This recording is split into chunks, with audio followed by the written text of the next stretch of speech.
wuxuu yiri waxaynu galaynaa dhulka badda leh oo buurta leh oo beeyada leh oo biyaha leh afarta baood leh ku celi buu yiri sidii buu u sheegay wuxuu yiri talada la labayn maayo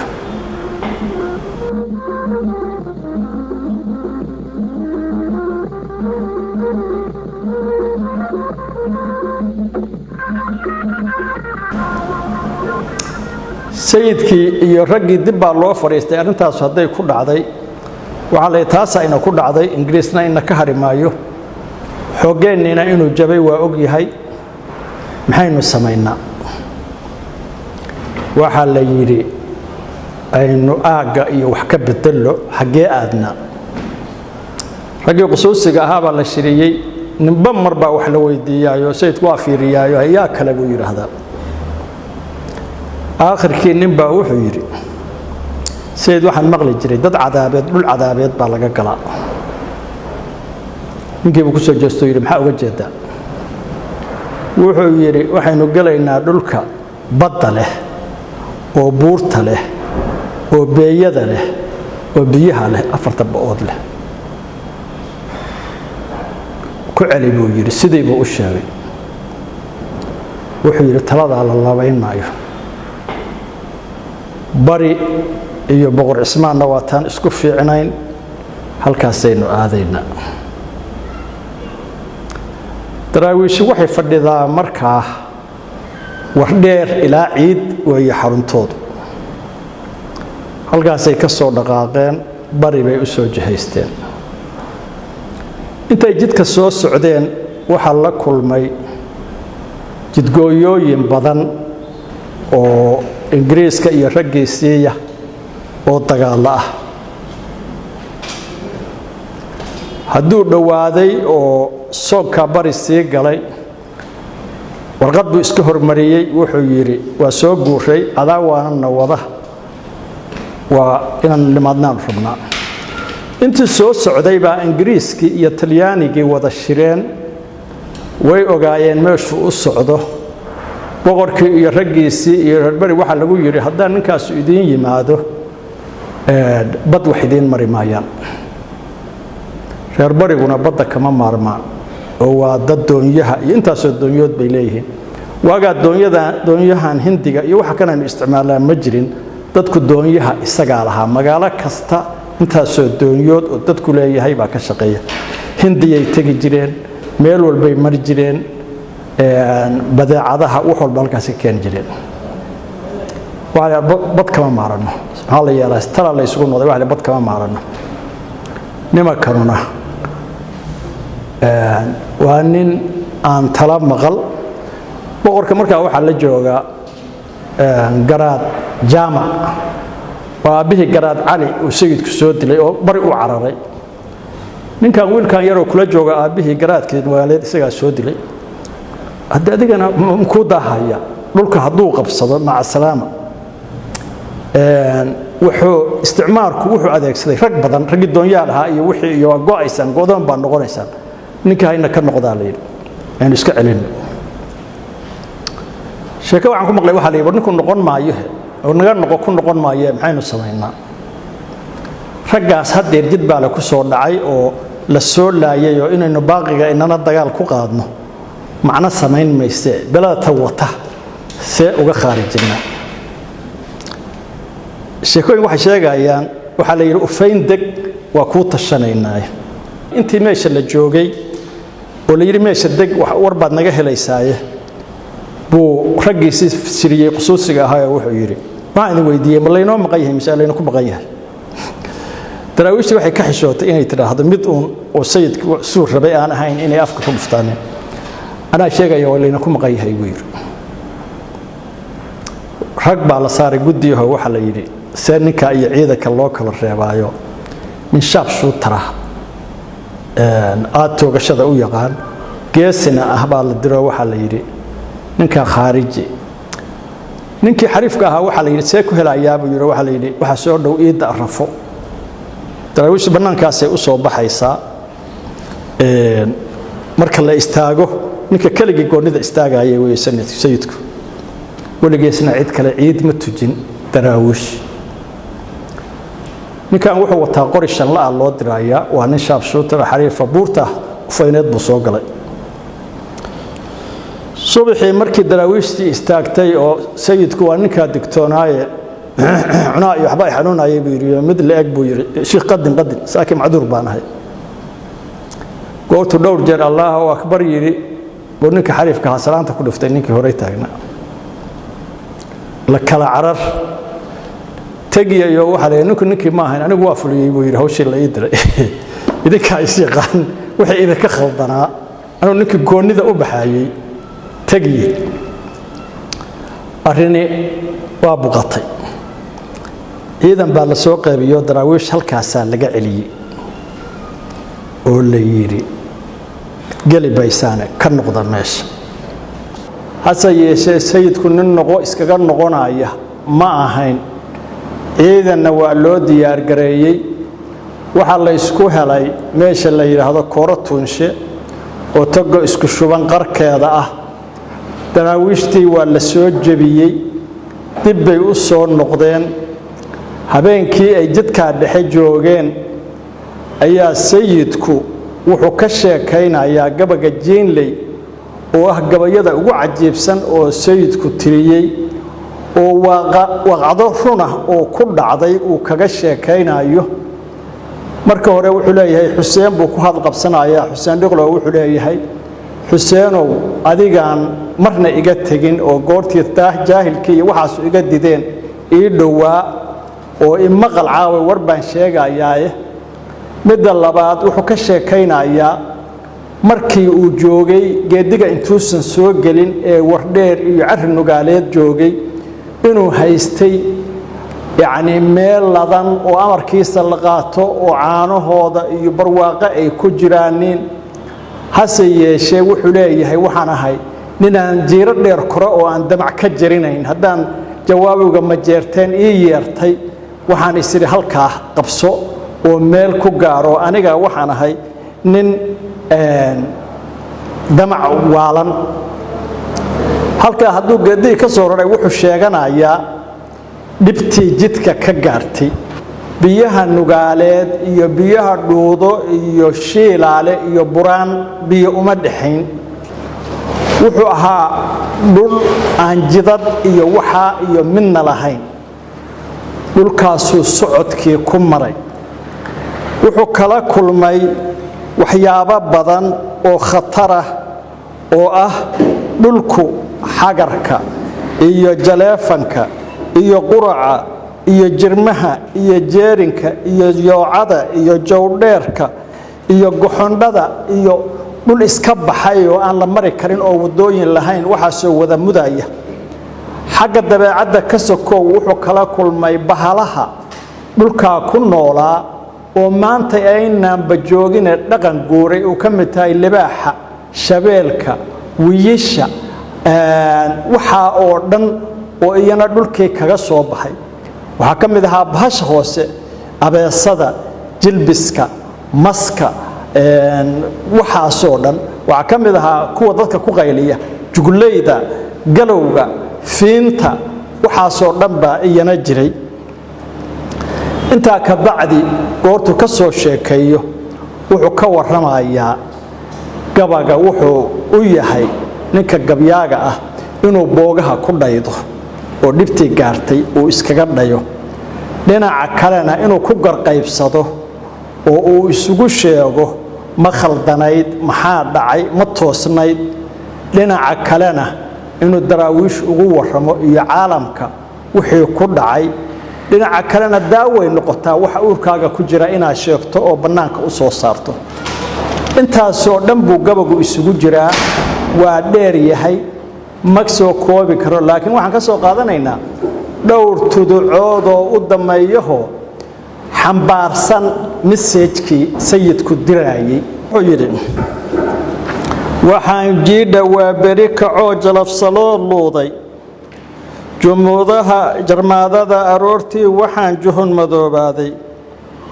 wuxuu dhagaha jawgii ka baxay jibin dhow moodayay wixii aan jaruur galay waxaan jawray badankayga rabbi bay igu jeeday waxaan julayay ruuxayga jireelka iyo baahida waxaan jalaqa heemarshay haddaan boqor jawaabiga iman baduma jeeleene jirku ima xanuuneen hadduu joogi leeyahay jeclaantaan u qabay baan u tegay jaankii badihiiye jeer baa ilaah ii qadaray jiiradan maraye jiidaha in meel laysku wado jaahil baan garane waxsaa igu jirrabay waa ninkii jookha ii lulay cayuun jalalowlayn iyo raggan jeer farda'a siiyey jaamuus lo'aad iyo raggan jimir aruu dhiibay amaan lacag jireeda afuro jeebka uga buuxshay waxaan gool jinaad weyn qaloo joomo uga gooyey xeeraha jiriidha ah waxaan jaari ugu qaaday waxaan ramag jimiimici muraha uga jufsiinayay waxaan ila xir jookyele aroos jalalamluu hooyey jirjir malaba iyo foon waxaan jiilo uga yeelay waxaan jaawiduu shiday intaan jalamaduu shahshay nimankan jalbeebtooda gole jurux ka dhowraayay inay jarax abaal iga dhigin laabtu jerin mayne jasahayga ee baan ka sugin talaba waa jeere wuu abaal sheegtayo intaa xilligaa wixii ka horreeyey sayidku gabayadiisa iyo wax walba wuxuu ka dhowraayay inuu nimankaa wax ka sheego oo taabto maxaanba dhihi karaa mararka qaarkood waaba ammaanayay laakiin weeso markaasay buqatay oo intaa wixii ka dambeeyey meelihii ay ka tuuray gabayada sidaa la socoto sayidku wuxuu rabay saldanooyin badan inuu xiriir la samaysto si uu u guulaysto saldanadii warsangeli oo reer cali shire bullo cali shiruu ka guursaday saldanadii islaamka oo islaam faarax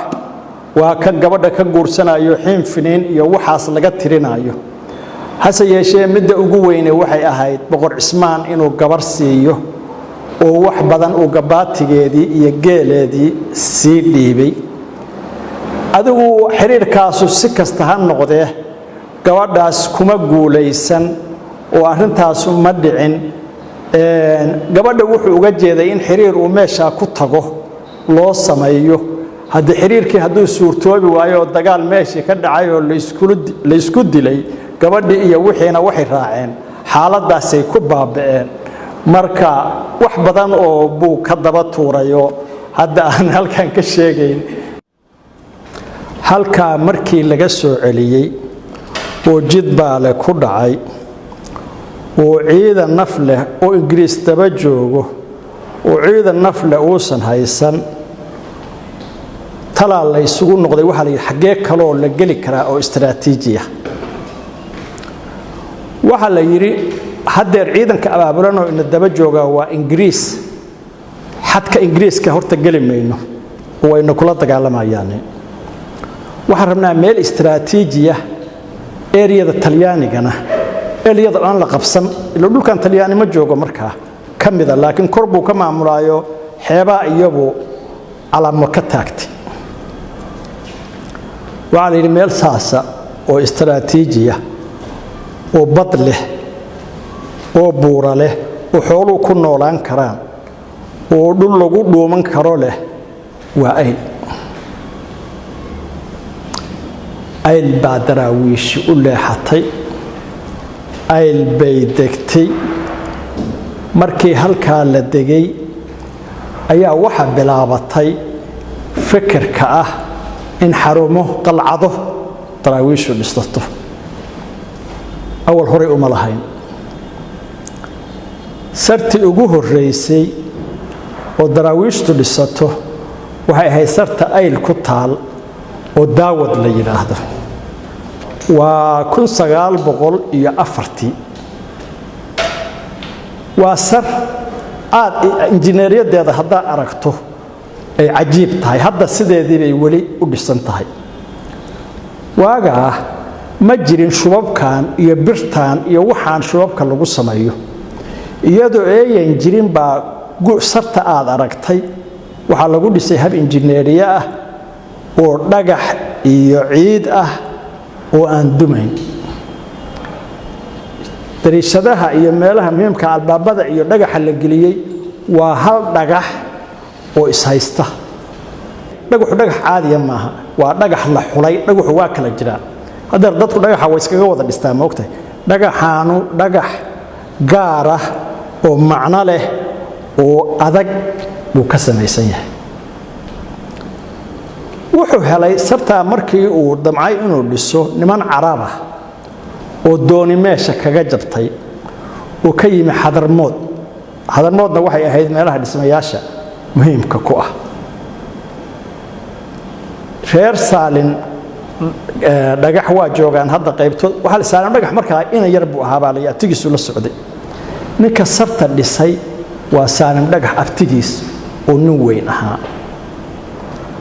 wuxuu ku dhisay hab istiraatiiji ah oo nin injineer buu ahaa oo macno leh waxa loo sameeyay xooluhu meeshay ku noolaan lahaayeen sarta gudaheeday galayaan meeshii ciidanku gali lahaa meeshii bahalkeeya waxa la yiri sayidku iyo daraawiishtu waxay ku heesaayeen markii sarta aad aragtay la dhisayay dhagaxa maldafka madfaca ma ceshe maandhow midka buurani keenay wuxuu garanayay in dagaal dhici doono meelahana la duqeyn doono wuxuu ugu tala galay madaafirada wax la soo ridaaya inay wax weyn ka qaadin oo iska celiyo marka waxa loo dhisay hab istiraatiiji ah oo aad khatar u ah iyada kaliya ma aha saruhu waa badan yihiin meesha laga dhisay daawad mid baa laga dhisay sarta aad aragtay baday mid baa laga dhisay ilig mid baa laga dhisay gabac mid baa laga dhisay afar daarood bay ahaayeen laakiin sarta ugu macnaha roon oo macnaha ku fadhida waxa weeye taayl waxa ka garanaysa muhiimadda ay u lahayd daraawiishtu waxay sameyn jirtay saraha iyo xarumaha kormeer bay u diri jirtay mar walba hubiya inay hawshii socoto iyo sida loo feejig yahay oo gaalo inayan maaragtay si fudud meeshaas ku soo gelin xilligii daawad la deganaa waxa taliye ka ahaa nin dhowre la yiraahdo sayidku wuxuu diray Ismaaciil Mire oo yiri soo fiiri sida raggu u feejigan yahay iyo sida ay tahay iyo qaabka ay u samaysan tahay Ismaaciil meeshii uu tagay wuxuu arkay in feejignaantu ay sidii la rabay ahayd dabka la shiday buu eegay xooluhu meeshay ku jiraan buu eegay isha laaska gudaheeda xarunta gudaheedu eegay sidii waardiyu ahaa inuusan ahayn ayuu arkay ninkii dhowre la oran jiray oo meesha haystay waa gartay dhaliil in lagala kulmay waaga ninku ana wax la iiga jeedaa iyo hebel baa wax iga qoray waxa lama oran jirin ninku dhaliishiisa uu qiran jiray inuu saxona waa ku dadaali jiray minna wax loogama jeedi jirin goortii Ismaaciil ka tagayay ayuu wuxuu goostay inuu Ismaaciil tuduc faro oo sayidkii u faro